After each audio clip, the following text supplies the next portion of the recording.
Bueno, entonces estamos viendo este artículo que escribí ya hace algún tiempecillo. Se llama Regulación en materia de enajenación de bienes, prestación de servicios y uso goce temporal de bienes sujetos al impuesto al valor agregado. Bueno, dice que las operaciones o actividades por las que ustedes obtengan una ganancia o un beneficio en materia fiscal están gravadas por la ley del impuesto al valor agregado.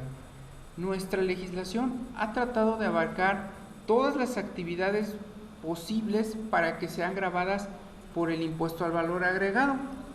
Y es así que el artículo 14 del Código Fiscal de la Federación es el que nos dice qué es una enajenación.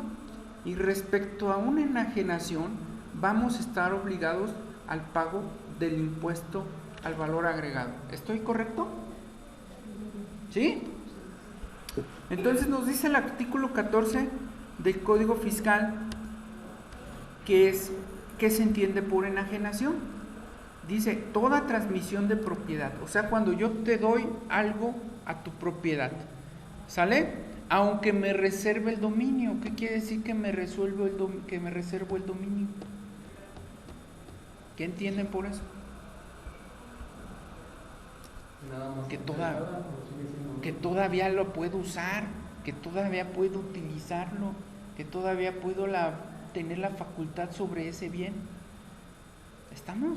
Entonces, si me dan esta botella en mi propiedad, pero la persona que me la dio le puede tomar todavía, entonces se supone que no es mío, ¿verdad? Pero para el Código Fiscal sí. Y ya hay una enajenación. Y esa enajenación está gravada por los diferentes impuestos. Uno de ellos es el impuesto al valor agregado. Luego dice, las adjudicaciones. ¿Qué entienden por una adjudicación?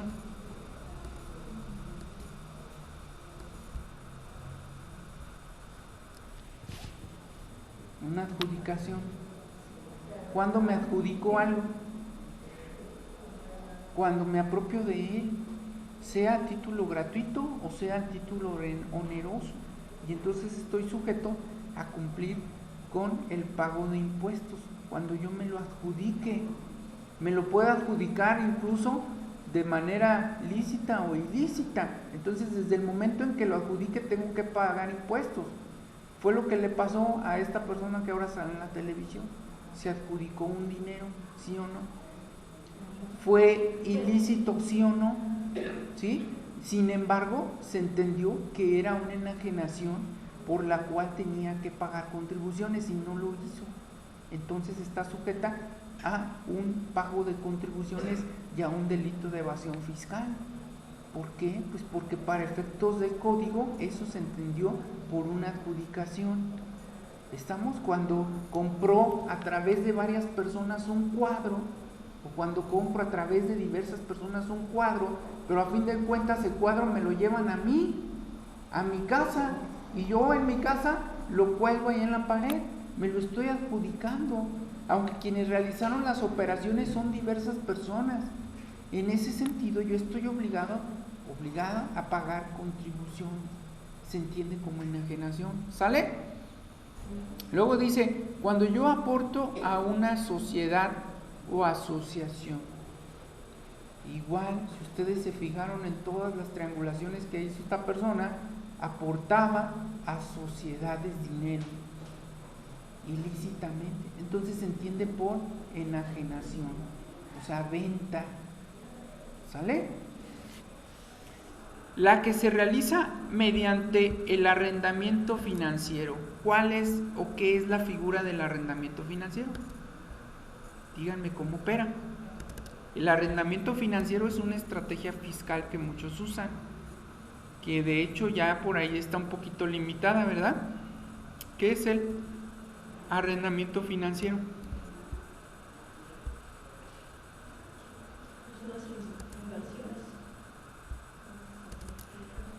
Cuando tú aportas capital, bienes, ¿a qué? ¿Para qué los aportas? Principalmente capital, ¿para qué? Para obtener la renta de algo. ¿Y qué te entregan?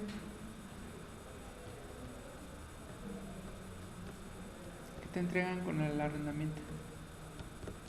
El uso de la propiedad. El uso de la propiedad. Te van a dar el uso de una cosa, pero no te la están vendiendo. ¿Estamos de acuerdo que no te la están vendiendo? Te la podrán vender ya al final, ya al concluir, pero en el momento en que te la están entregando, sí, se entiende por enajenación. Entonces no puedes fingir, no puedes decir, pues yo lo estoy rentando, no tengo por qué pagar impuestos. Al contrario, sí estás obligado a pagar contribuciones porque de alguna manera estás gozando de ese bien como si lo estuvieras comprando. Tan es así que lo puedes utilizar como tú quieras. ¿Estamos? Y luego dice, la que se realice a través de fideicomisos. ¿Qué es el fideicomiso?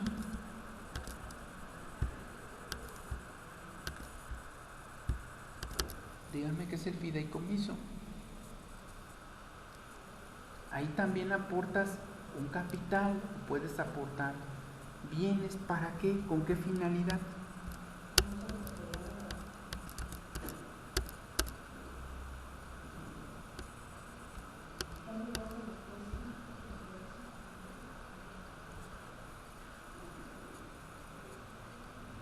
A ver, ¿alguien más? Muchas gracias. ¿Alguien más? Bueno, vamos a leer la definición del arrendamiento, ¿no? Y luego vemos la del fideicomiso. Dice,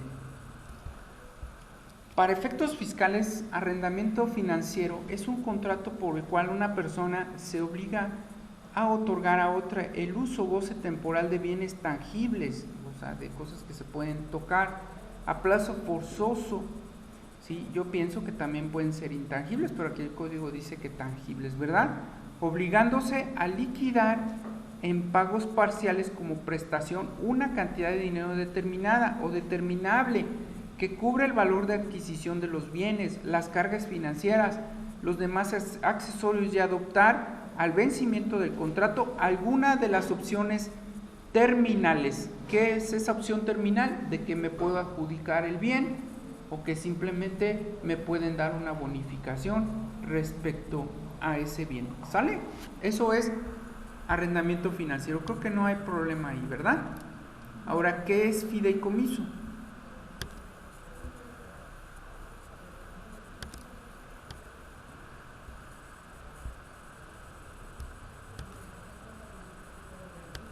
¿No? ¿Se rinden? Se vale equivocarse en el examen, ¿no? ¿Qué es fideicomiso? El arrendamiento financiero es deducible, ¿sale? ¿Qué es fideicomiso? Es deducible de impuestos. ¿Qué es fideicomiso? Es un contrato. ¿Para qué? Para otorgar el beneficio de bienes o dinero.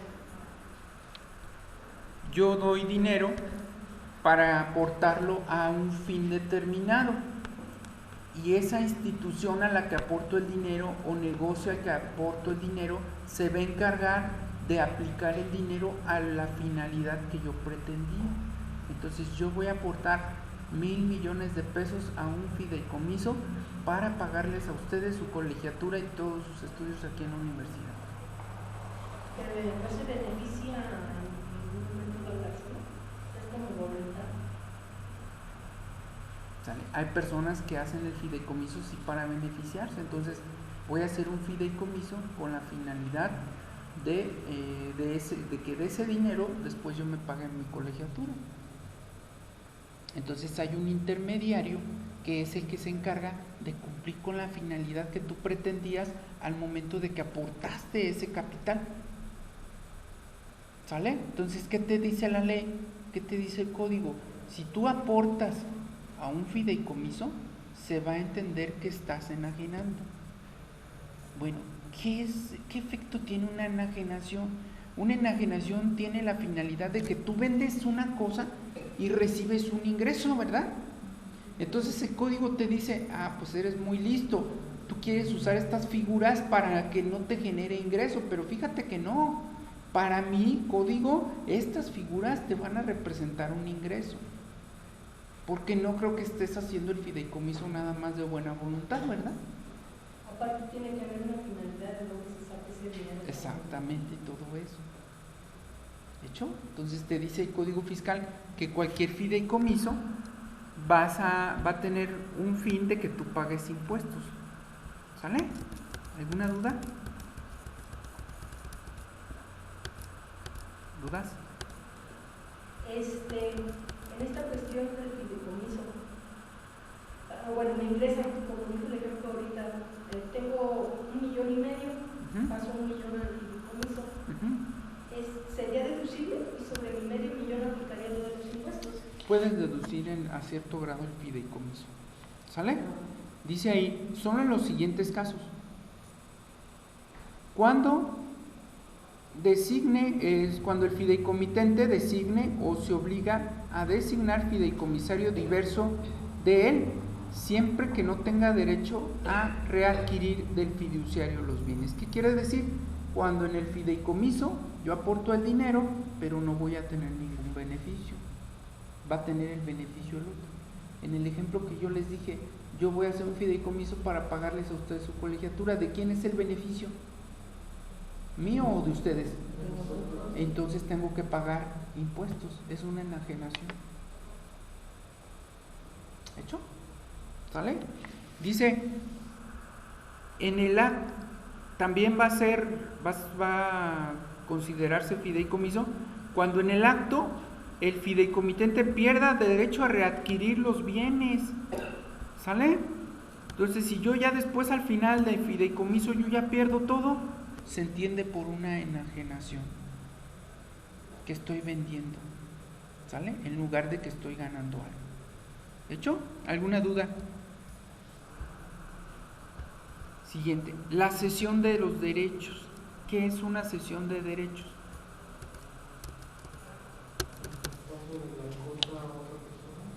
¿Cómo que puedo ceder los derechos? ¿Sobre qué? Puede ser. Los derechos nada más a las regalías. Sí, las regalías son todas las ganancias que obtengo por la obra. Pero ¿qué puedo ceder derechos? Yo te voy a ceder derechos. ¿Qué te puedo ceder? Es un contrato también de cesión de derechos. ¿Qué derechos te puedo ceder? Pues pueden ser derechos a cualquier cosa, a cualquier actividad, cualquier lucro. Entonces lo que más ceden, normalmente lo que ceden, no sé si se han fijado, son los negocios. Dice, te voy a ceder mi negocio, le llaman comúnmente traspasar, te lo voy a traspasar. Realmente tú estás ahí cediendo los derechos.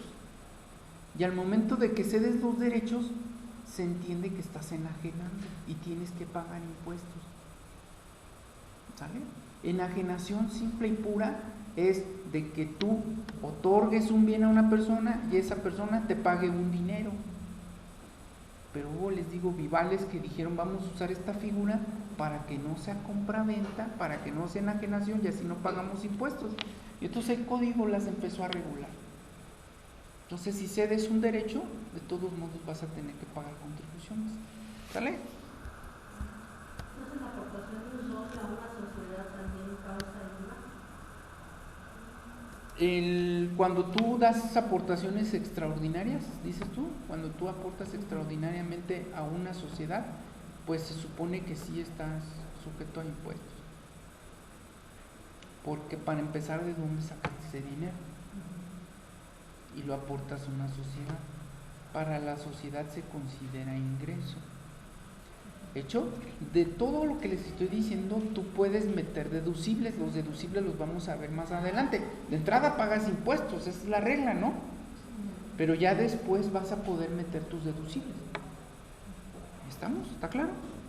O sea, no pienses que ahí pagas y ya ahí se quedó el Estado tu dinero, no. Después puedes meter cuestiones que son deducibles.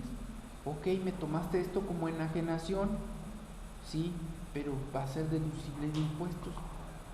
¿De hecho, qué va a ser deducible de impuestos? Bueno, pues, por ejemplo, cuando es el arrendamiento financiero, todo lo que pagas de arrendamiento financiero es deducible.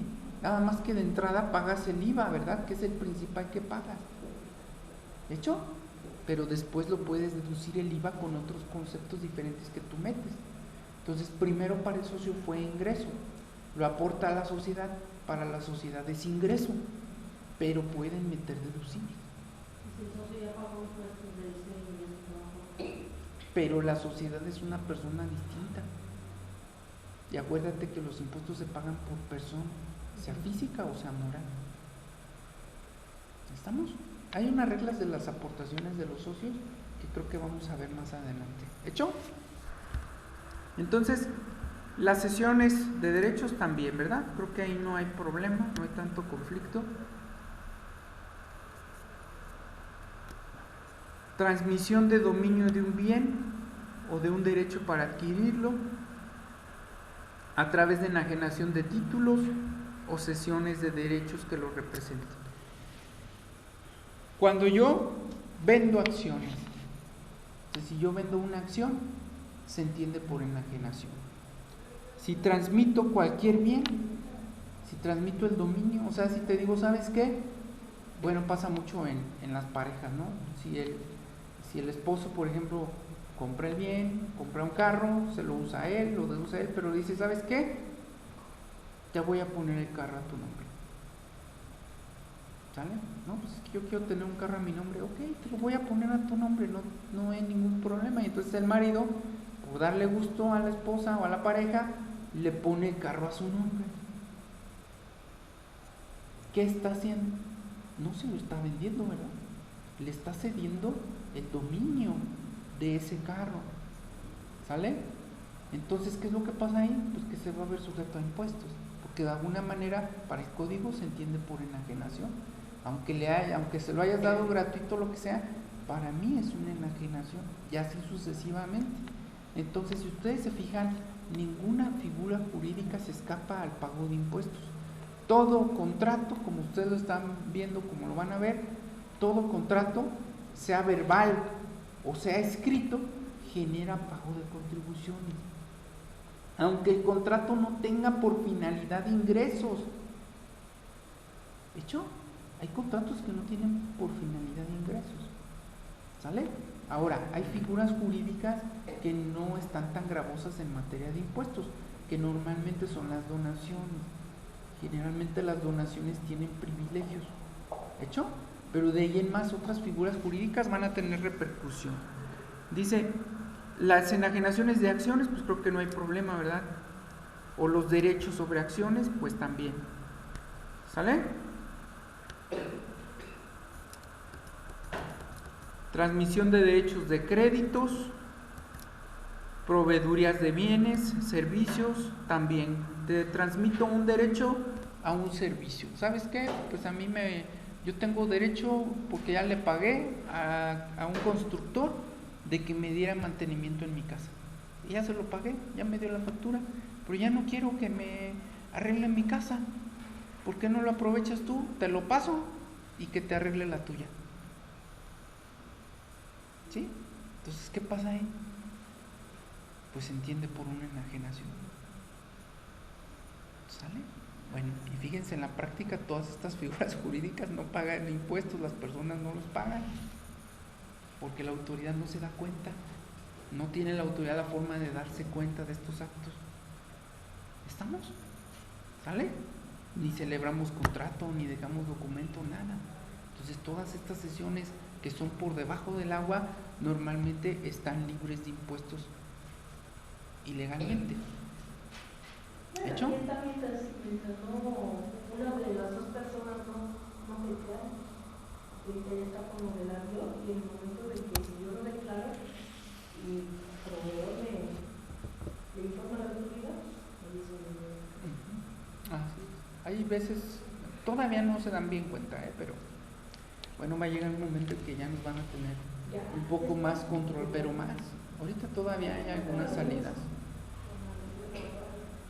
Sí, todavía hay unas salidas por ahí que podemos utilizar, pero el problema es, en montos bajos no hay problema. El problema es cuando tú manejas altas cantidades de dinero. Ahí está el problema. ¿Por qué? Porque no vas a andar con la maleta de billetes por todos lados, ¿verdad? Necesitas una tarjeta de crédito, necesitas una cuenta de débito, necesitas un monedero electrónico, porque no vas a andar cargando 5 millones de pesos para gastártelos, ¿verdad? Estamos entonces, todas las operaciones en efectivo, la autoridad todavía no se da cuenta, ya está cerrando brechas con la ley que dijo su compañera de lavado de dinero, si quieren ahorita la comentamos, ¿sale? Pero todavía hay mucha brecha ahí, todavía no se cierra el círculo, todavía hay muchas operaciones en efectivo que no están reportadas, y hablo de montos bajos. Los montos altos sí se puede dar cuenta la autoridad, porque no lo vas a hacer en efectivo. Yo creo que ningún establecimiento te recibe 1 millón de pesos en efectivo, ¿verdad? Y tú no los vas a traer por seguridad, aunque te los haya robado, no los vas a traer por seguridad, ¿estamos? Entonces utilizas otras figuras jurídicas, como es el contrato de tarjeta de crédito, o que se le llama de apertura de crédito, utilizas el contrato de servicios, donde te prestan un servicio financiero, o una caja de ahorro, o cosas por el estilo, caja popular, etcétera, ¿no? Entonces ya en esos lugares ya se va a poder dar cuenta la autoridad, pero actualmente hay muchas formas de evadir contribuciones que no se las quiero enseñar porque no es lo correcto, ¿verdad? Fusión o escisión de sociedades. Cuando se fusionen o bien se extingan las sociedades, se separen o se extingan, se entiende enajenación. Hay excepciones y hay supuestos, ¿sale? Pero normalmente la autoridad va a tener por enajenación estos supuestos. Bueno, hasta aquí, ¿alguna duda? ¿Dudas? Bueno, para efectos de no errar, consideren cualquier operación jurídica como enajenación, para efectos de impuestos sobre la renta. Cualquier cosa es enajenación, ¿sale? No nada más lo que dice el nombre de enajenación, sino cualquier figura jurídica que ustedes lleguen a utilizar, ¿sale? ¿Cuándo no hay enajenación? Préstamos de títulos o de valores por la entrega de bienes prestados al prestatario y por la restitución de los mismos al prestamista. Cuando me prestas un título de crédito, pero te lo regreso, entonces ahí no hay enajenación. Siempre y cuando se restituya ese título de crédito. Ustedes saben cuál es el título de crédito, es el pagaré por excelencia o el cheque. Entonces, yo te digo, ¿sabes qué? Me debes dinero, me debes 50,000 pesos. Bueno, mira, te voy a dar este cheque, se vence en mayo, no lo cobres, yo te regreso tu dinero el 1 de mayo antes de que cobres el cheque, ¿sale? Si no te regreso tu dinero, vas y cobras el cheque. Ok, perfecto. Entonces, antes de que se vence el título, voy y te pago, o voy y me arreglo ya contigo y me regresas el cheque, o me regresas el pagaré. Entonces ahí no hay enajenación para efectos fiscales. No voy a generar ningún tipo de ingresos. ¿Sale? Pero ¿de dónde? Bueno, ahí vamos a lo de dónde saqué el dinero. Esa es otra figura jurídica. Ya no nos estamos metiendo en esa figura. Porque yo no te estoy diciendo dónde sacó el dinero. Esta es otra figura. Él tuvo sus ingresos, no sé de dónde. Lógicamente tienen que ser lícitos, ¿verdad? Y el préstamo tiene que estar documentado y todo eso. Esas reglas las vamos a ver más adelante. ¿De hecho? Y ahí lo vemos. Ahí vemos cómo debe tener todo eso bien documentado, porque más adelante también vamos a ver el comprobante fiscal. ¿Sale? Y ahí vamos a manejar todo eso. De hecho, él tenía un dinero, 50,000 pesos, quién sabe de dónde, se los prestó a Juan Pérez y como pago, como garantía de pago, le dio un título de crédito. Le dice, ¿sabes qué? Pues en cuanto te pague, me regresas el título de crédito. Entonces es una garantía, pero para esa persona no está haciendo un ingreso. ¿Por qué? Porque no está cobrando el cheque. Así lo maneja el Código Fiscal de la Federación, cuando lo regreses antes de ese plazo. ¿Sale? Ahí están las reglas de la fusión. ¿Cuándo no hay fusión? Ya vimos lo del arrendamiento financiero. ¿Qué es una escisión de sociedad? ¿Sí entiende qué es escisión? No lo leemos. Dice escisión, la transmisión de la totalidad o parte de los activos pasivos al capital de una sociedad residente en el país a la cual se denomine escindente, a otra u otras sociedades residentes en el país que se crean para ello denominadas escindidas. La decisión, ¿sí? ¿Qué va a pasar con la decisión? Que se separan, pero al momento de separarse se reparten, como quien dice, todo lo que tienen, ¿no? Entonces ahí esto es la decisión de sociedades. Creo que eso está claro, ¿verdad?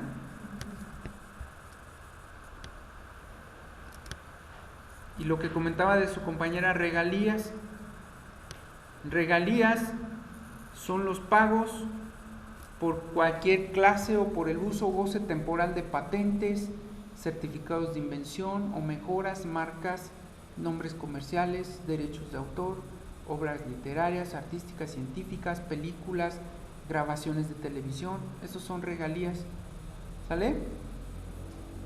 Entonces, incluso de programas de computación también puedes generar regalías. Los programas de computación es lo que les dije, que son intangibles, porque no sé si fijaron que el código dice tangibles. Entonces, una de mis críticas al código es que no está actualizado el código. El código fiscal todavía no se ha metido a los avances de la tecnología y no maneja los intangibles como enajenación. ¿Qué es una transmisión de un intangible? Cuando yo te doy un programa de cómputo para que tú lo explotes, ahí hay una enajenación, te lo traspaso a través de medios electrónicos, es un intangible, ¿no? Y el código sigue hablando de puros tangibles, ¿sale?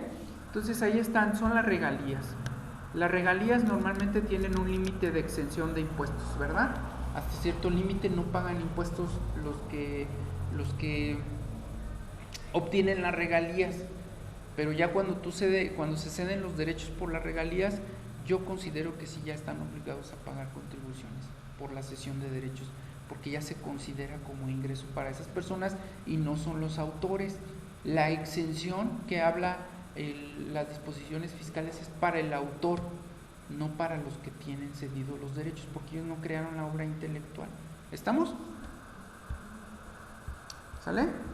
Igual por vía satélite, todo eso se consideran regalías. Dice, la asistencia técnica no se considera como regalías.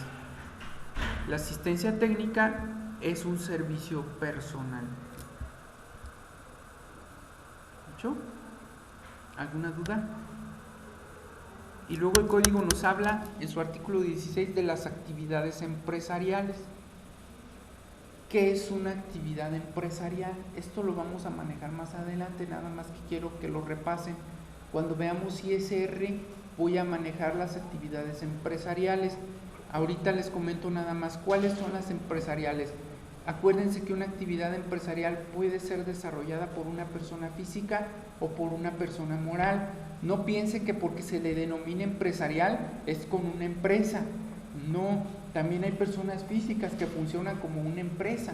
Estamos entonces aquí, dice, las que las dé la ley el carácter de tal, sino las industriales, como extracción, conservación o transformación de materias primas, acabado de productos, elaboración de satisfactores. Agrícolas, ya sabemos, lo vamos a ver más adelante, el sector agrícola está súper protegido en cuanto a siembra, cultivo, cosecha. Las ganaderas, cría, engorda de ganado, aves, también están muy protegidos por el fisco. Lo de la pesca, igual, también está protegida por el fisco. ¿Sale? Que es cría, cultivo, fomento, cuidado de la reproducción de toda clase de especies marinas. Las silvícolas, igual, cultivo de bosques, también están protegidas por las disposiciones fiscales. Cría, conservación, restauración, fomento. Estas no pagan impuestos, ¿verdad? Estoy equivocado. No, ¿verdad? Entonces nada más vamos a dejar a las industriales. ¿Sale? Y las comerciales. ¿Sale? O sea, le denominamos industria y comercio, o comercio o industria. ¿Hecho? ¿Qué es empresa? Persona física y moral que realice las actividades que acabo de comentar. ¿Sale? En un establecimiento. Ese establecimiento pues es el lugar del negocio. ¿Hecho? y acaban de detener a una persona muy famosa aquí en el país, y esa persona pues, se le está vinculando con algunos ilícitos, de lo cual se denominan actividades financieras, pero las actividades financieras u operaciones financieras que realizó fueron con dinero de procedencia ilícita, ¿verdad? ¿Sale? Bueno, ¿cuáles son las actividades financieras? Son aquellas en donde adquiero, enajeno mercancías, acciones, títulos, valores, divisas o bienes. Normalmente las actividades financieras son las relacionadas o las podemos relacionar con los bancos. Los bancos son instituciones financieras.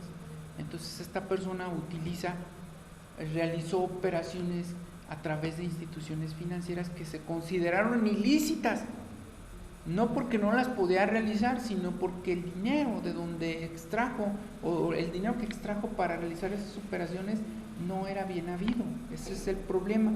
¿Y qué hizo para realizar todo eso? Y usó las instituciones financieras. Todos los contribuyentes, yo creo que ya la mayoría, como dice su compañera, usan las instituciones financieras. ¿Para qué? Pues para traspasar dinero, para solicitar préstamos, para vender títulos, para cambiar dólares, etcétera. Toda operación financiera debe estar registrada en la contabilidad. Toda transacción financiera, o sea, toda operación bancaria o bursátil debe estar registrada en la contabilidad. Si yo voy a un lugar y pago con la tarjeta de crédito, debe estar contabilizado, compre lo que compre. Si yo voy al banco y hago un depósito, debe estar contabilizado, deposite lo que deposite. Todo, absolutamente todo, lo vamos a ver más adelante, es contabilidad. Y lo digo yo, hasta el perro de la empresa es contabilidad. ¿Estamos? Todo, absolutamente todo es contabilidad. Las croquetas que se come el perro son contabilidad. El perro es deducible de impuestos, sus croquetas también. Todo es contabilidad, porque sirve para los fines del negocio. ¿Cómo que sirve el perro para los fines del negocio? Pues lo cuida en la noche y tiene que comer, ¿sí o no? Pues es indispensable para mi actividad ese perro. Yo no tengo esa mascota, entonces no voy a prestar igual mis servicios, porque voy a llegar al día siguiente y ya no van a estar las computadoras. ¿Estamos? Entonces todo, absolutamente todo. Entonces todas las operaciones financieras están reguladas por el Código Fiscal de la Federación. ¿Sale? Todas las operaciones financieras.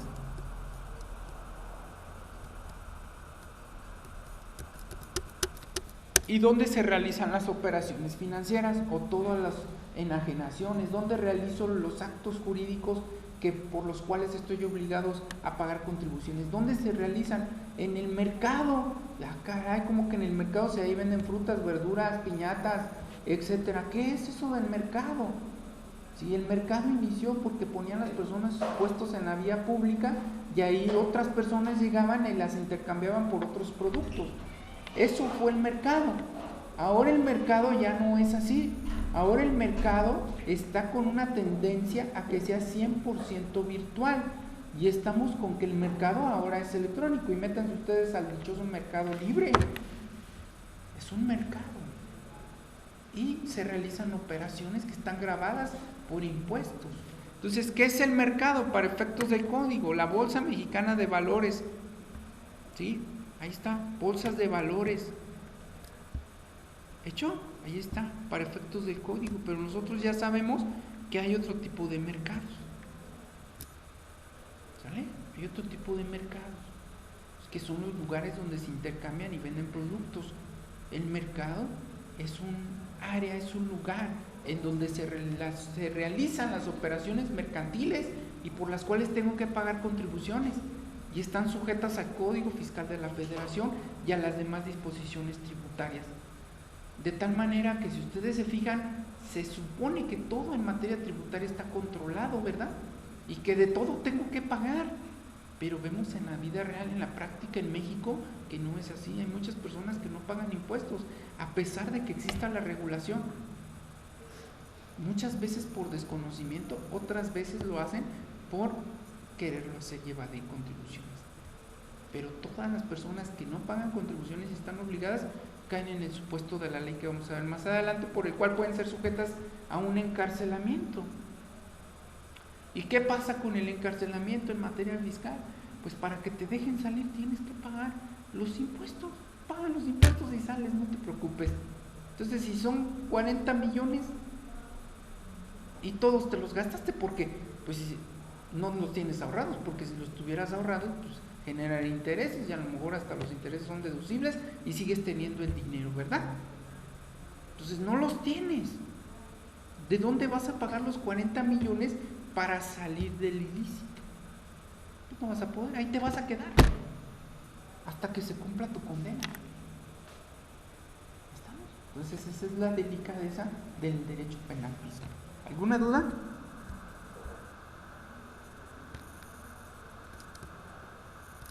¿Dudas?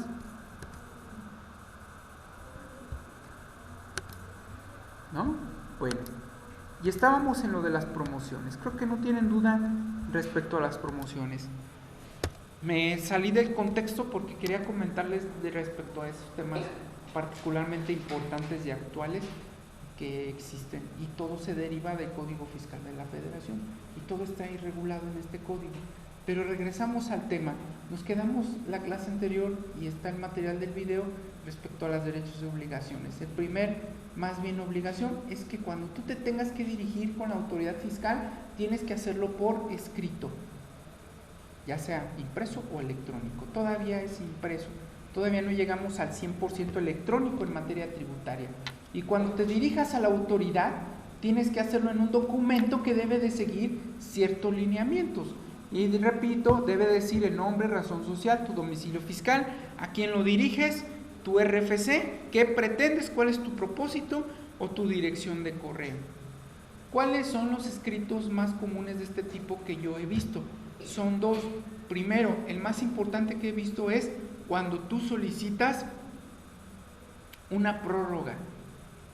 Tú solicitas una prórroga a la autoridad, le pides un plazo, ya sea para que de alguna manera te deje pagar más adelante o bien para que te deje presentar el escrito con posterioridad. Es el que normalmente he visto, el de prórroga. El otro que he visto que más común la promoción es cuando la autoridad te pide un documento, te dice, preséntame tus declaraciones y las tienes que entregar, ¿verdad? Tienes que entregar tus declaraciones que te pidió, lo tienes que hacer en este formatito para que lo presentes y te sellen de recibir. ¿Qué hacen los contadores? Pues nada más ponen, entrego los documentos que me solicitó. Atentamente, Juan Pérez López. No, ustedes están aquí en una maestría, ya saben que tiene que tener ese documento una formalidad, no nada más a quien corresponda esto y hay gracias y adiós. No, y ya les mostré un ejemplo, tiene que reunir varios requisitos el documento, no nada más los que me piden aquí, porque el documento que yo les mostré trae otros elementos que no están aquí, ¿sí o no? Traía fundamentos, traía petición, traía anexos, traía otros datos que no se contienen en el Código Fiscal. ¿Y quién va a saber hacer ese documento? Bueno, pues la persona que estudió la especialización para hacerlo, o bien el que tiene los conocimientos. Pero ustedes se tienen que dedicar, si son contadores, pues a su contabilidad. No pueden estar metiéndose en otra cosa. Si yo me meto a contabilidad, pues yo voy a dejar a un lado esto, porque pues o me dedico a contabilidad o me dedico a hacer esto. ¿Estamos? Entonces, zapatero a tus zapatos, dicen por ahí, ¿verdad? Entonces, si tú tienes que hacer un escrito, pues se lo vas a dar al abogado, ¿verdad? ¿Sí? ¿Estamos? Entonces, no le vas a dar al abogado que haga unos estados financieros, ¿verdad? ¿Por qué no también le das los estados financieros al abogado? ¿Por qué no se los das? Porque no sabe. Y entonces, ¿por qué si hacen escritos? ¿Estamos? Entonces, cada quien tiene que hacer lo que le corresponde. ¿Estamos? Y cada persona se ve especializando en su área. Y así se especializan en dictámenes de impuestos, en dictámenes de seguro social, se especializan en estados financieros, se especializan en planeación fiscal, se especializan en impuesto al valor agregado, se especializan en IETU, se especializan en régimen general, se especializan en personas físicas, Y así sucesivamente, se tienen que ir especializando. Entonces, si yo necesito información de una persona física, yo voy a ir con ella porque yo sé que ella es la mera la experta en personas físicas. ¿Estamos? Pero cuando ella tenga una persona física, se lo tiene que dar a su compañera porque es a una persona moral, se lo tiene que dar a su compañera porque ella es la experta en personas morales. Y así sucesivamente. ¿Estamos? Entonces, no podemos abarcar, tenemos que trabajar en equipo, tenemos que ser compartidos y tenemos que repartir. El que reparte, después le reparte. Si no reparto, pues nunca me van a repartir. Entonces, yo siempre lo asemejo cuando te invitan a una fiesta. Te invitan a una fiesta y cuando haces una te sientes obligado a invitar, ¿sí o no? ¿Estamos? Entonces, sin embargo, si tú no invitas a nadie, pues después nadie te va a invitar. Si no invitas a Juan Pérez, pues después él no te va a invitar. Entonces, pues así vamos creando las sociedades. Entonces, una sociedad, o sea, tú empiezas o tú crees o tienes la idea de que vas a hacer tu despacho contable y vas a ser tú el contador y ahí te vas a quedar. Y así hay muchos despachos. No te tienes que asociar. Sí, te tienes que asociar forzosamente. Ok, inicia tú, haz tu despacho, lleva a tus clientes, pero después asóciate con alguien. Es mejor estar asociados que solos. Ganas más estando asociado. Los grandes despachos contables son varios contadores, ¿sí o no? Pricewaterhouse, ¿cuántos son? Imagínense. ¿No es un solo contador? No, porque ellos saben que el unirse hace la fuerza. Entonces ustedes pueden ser una sociedad en un futuro, todos ustedes aquí. ¿Estamos? Entonces yo tengo mi despacho, pues vamos a asociarnos. Y entonces ya asociados va a ser diferente. Vamos a tener que ampliar, va a quedar más grande. Ahora vamos a poner otra sucursal porque ya no cabemos. Y van a crecer. Y van a obtener más ingresos a que si nada más tienen su despacho ahí contable único para ustedes solitos o solitas. Entonces se tienen que ir allegando de personas con conocimientos, con confianza. O sea, se tienen que allegar de buenos socios. No de buen capital o de buenos clientes, de buenos socios. Y ustedes tienen que encontrar el mejor socio que congenie con ustedes y puedan sacar adelante lo que es su organización. Y tienen que pensar en grande, porque pensar en un despacho es pensar en pequeño. Tienen que pensar en superar a Pricewaterhouse. Esa es su meta, esa debe ser su finalidad. Lógico, empezamos desde cero, pero ya poco a poco nos vamos a ir asociando y aquí es una buena oportunidad. Ustedes que se conocen, que comparten conocimientos, experiencias, vivencias y que de alguna manera saben quién es bueno o malo socio, ya pueden empezar a hacerlo y crear su asociación civil para dedicarse a actividades de asesoría fiscal. ¿Estamos? Entonces, ya que tengo el documento, dice el código, ya para concluir, dice el código, ok, ya te explicó el licenciado Llanos cuáles son los requisitos, ya sabes cuáles son los requisitos, te evalúa el licenciado Llanos y sí le pusiste cuáles eran los requisitos. Pero ya cuando lo haces se te olvidó algo. ¿Sí? Se te olvidó. Estudiaste en la licenciatura, estudiaste en la maestría y en la maestría te explicaron, sacaste 10, pero cuando lo haces se te olvida. No pones todo lo que debe contener. ¿Qué dice el código? Bueno, pues sí, ¿te faltó algún elemento? Bueno, pues te vamos a dar chance. Dice, si te falta el nombre, la denominación, razón social, domicilio fiscal y la clave del RFC, te van a requerir para que en 10 días cumplas con ese requisito. Si no lo cumples, te van a tener por no presentado tu escrito. Fíjense, todavía les dan chance. A pesar de que debes de ir completo, bueno, pues te faltó, pues requiéreme, solicítame lo que me faltó. Este punto es bien importante, este se relaciona con el tema de los recursos que van a ver en el siguiente semestre. Un recurso fiscal tiene estos mismos elementos. Si en el recurso te falta algo, te van a dar 10 días para que lo completes, ¿sale? Si no indicas la autoridad a la que se dirige y el propósito, igual te van a requerir por 10 días, si no, no van a atender tu requerimiento. ¿Sale? Ahí está, o sea que no hay problema, ¿verdad? Si te falta el correo electrónico, ¿sale? No se indica que se realice requerimiento. ¿Qué quiere decir? Que el código no regula alguna sanción porque no hayas puesto el correo electrónico. ¿Hecho?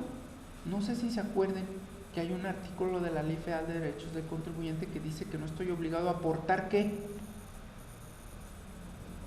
¿Qué información? Entonces, si yo ya le proporcioné el RFC, si yo le proporcioné el domicilio, si yo ya le proporcioné mi correo, ¿por qué lo tengo que volver a poner si dice la Ley Federal de Derechos del Contribuyente que yo no estoy obligado a aportar la información que ya una vez proporcioné ante las autoridades fiscales? ¿Estamos? Pero bueno, ustedes entonces pónganlo. ¿Hecho?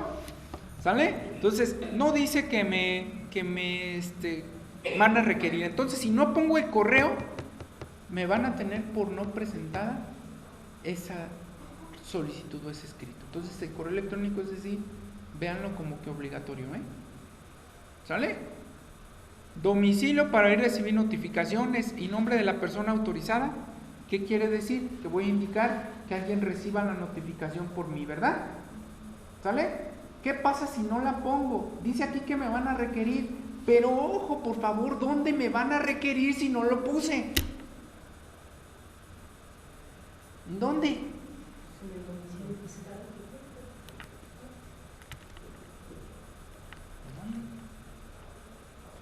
Entonces, sí no les debe de faltar.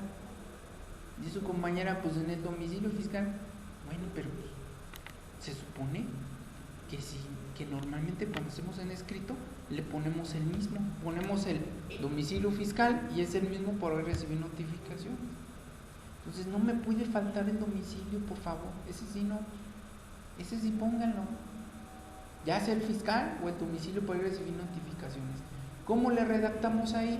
Pues normalmente ponemos el mismo, le voy a poner señalo como domicilio fiscal, así como para oír y recibir notificaciones, tal. A menos que yo quiera que sean diferentes. Si quiero que sean diferentes, la redacción es diferente.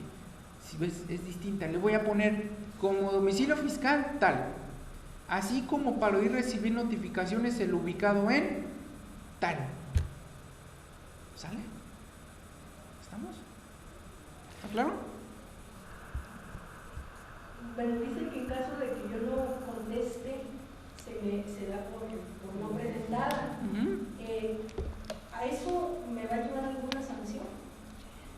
Te va a llevar a que ya tu promoción no sirvió para absolutamente para nada. Es decir, ahí más bien yo me perjudicaría. Así. Hay supuestos en que sí vas a tener una sanción. Ejemplo, cuando te están pidiendo una documentación para revisar y allá abajo te ponen que en caso de no responder a esta solicitud se le aplicará la multa que corresponde en el artículo tal, fracción tal del Código Fiscal de la Federación. ¿Sale? Ahí sí presentaste la promoción, perfecto, con los anexos que te pidieron, perfecto,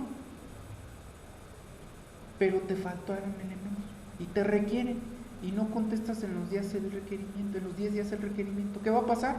Multa, porque te desecharon la promoción. ¿Hecho? Afortunadamente la autoridad fiscal es buena en ese aspecto y hace tus escritos ahí bien chafas y te los acepta. ¿Estamos?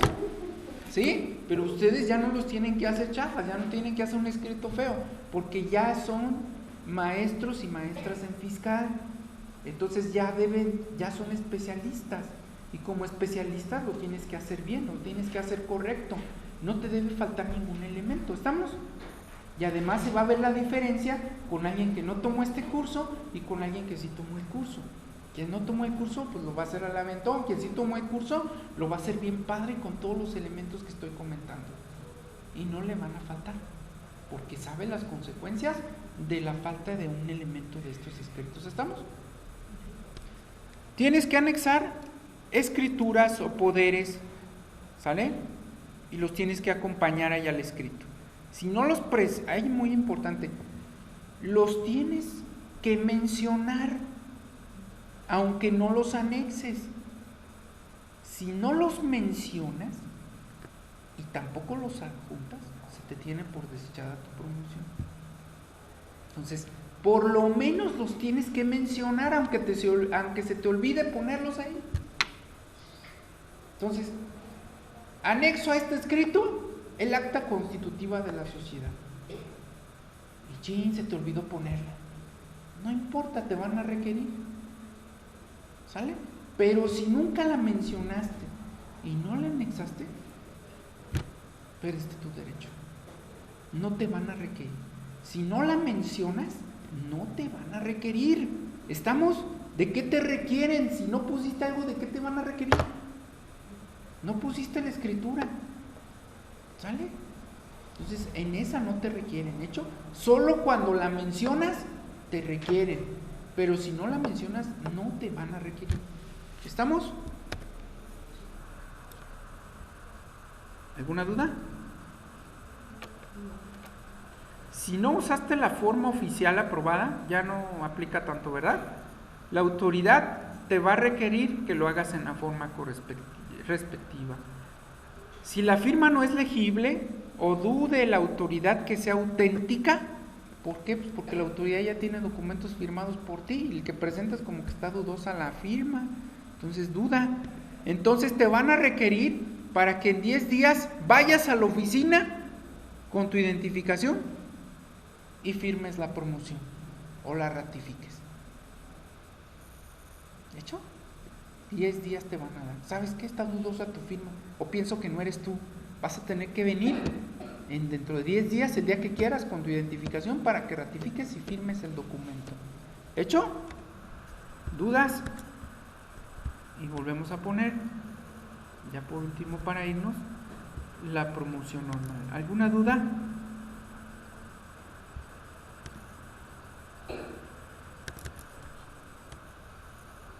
¿Dudas? No me quedó claro lo de acta o los poderes que tengo que mencionar. Ajá. Aquí mira, dice, aquí le vas a poner anexos, ¿sí? Le vas a poner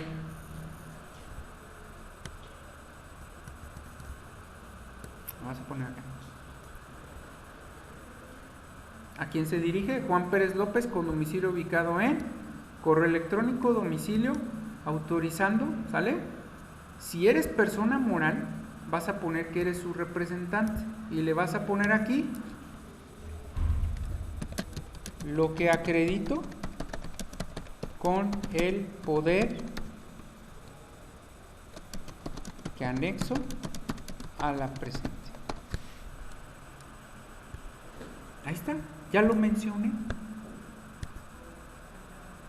¿Estamos? ¿Listo? No lo anexas, no hay problema. En 10 días te van a requerir por 10 días para que lo presentes. Pero si no lo mencionas y eres un representante legal, ni lo mencionas ni lo anexas. Te van a desechar esa promoción. ¿Estamos? Si la autoridad se quiere ver buena onda, te va a requerir para que presentes el poder, pero si no, absolutamente está desechada la promoción. ¿Sale? ¿Alguna otra duda?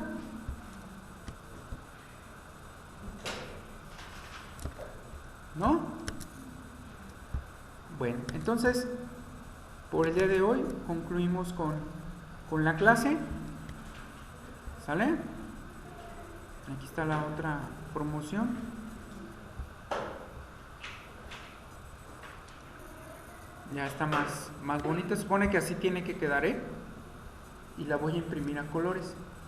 Todo lo que yo haga en materia tributaria tiene que ir con la mejor formalidad posible, ya que el documento, el escrito, es la imagen que yo plasmo y la imagen que ven de mí las autoridades fiscales. ¿Sale? Bueno, muchas gracias.